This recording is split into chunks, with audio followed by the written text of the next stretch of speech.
So what are the important functions, primary functions of a hydraulic fluid? First one is to transmit the power, that is the primary function. So we are giving the energy transfer from the pump to the liquid. So the liquid is moving in the circuit and it is trying to apply the force. The next function is to lubricate the moving parts. So whenever we say a hydraulic system, so there are certain moving parts. If you are taking the hydraulic motor, you are having the rotor which is rotating.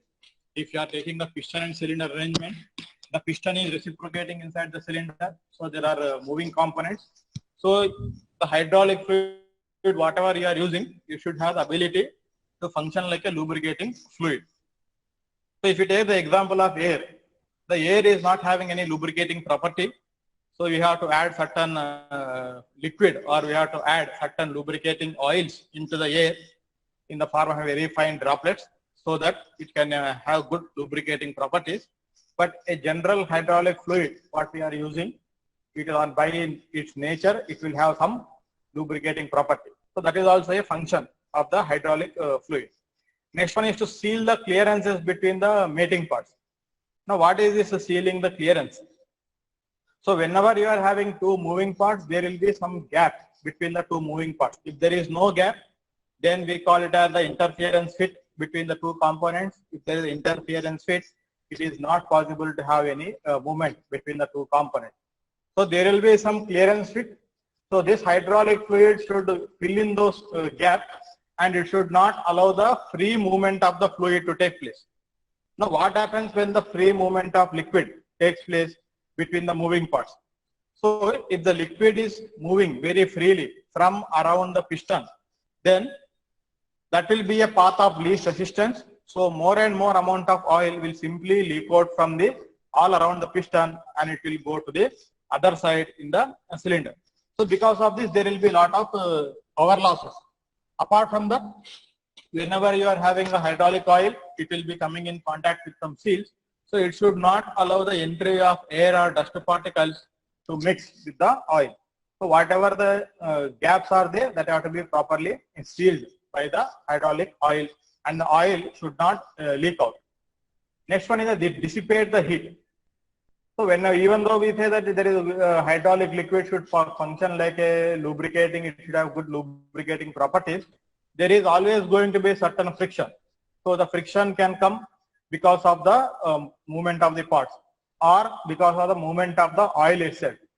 Oil itself has got viscosity, so when one layer of oil is moving over another layer, there will be some resistance, and as the oil is flowing inside the hydraulic system, there is again going to be the movement. So because of this movement, there will be some amount of heat that is going to be generated. Apart from this, when the components are performing some tasks, so it is going to be under severe loading. So because of this loading also, there is going to be an increase in heat. So hydraulic fluid should absorb all the heat from all the areas inside the hydraulic system wherever it is flowing, and it should collect that heat, and when it is coming into the reservoir, it should quickly give away the heat present in it, and it should cool down very fast. If it is not having this good heat dissipation property, then what happens is whatever oil is there in the reservoir, its temperature will continuously increase, and the cooling rate will be lesser. So we may have to use additional cooling systems to reduce the temperature of the oil. Next one is to clean the system. Now what does this cleaning the system means? So in a hydraulic system, there are going to be movement of the parts. When there is a movement of parts, there is going to be a wear and tear.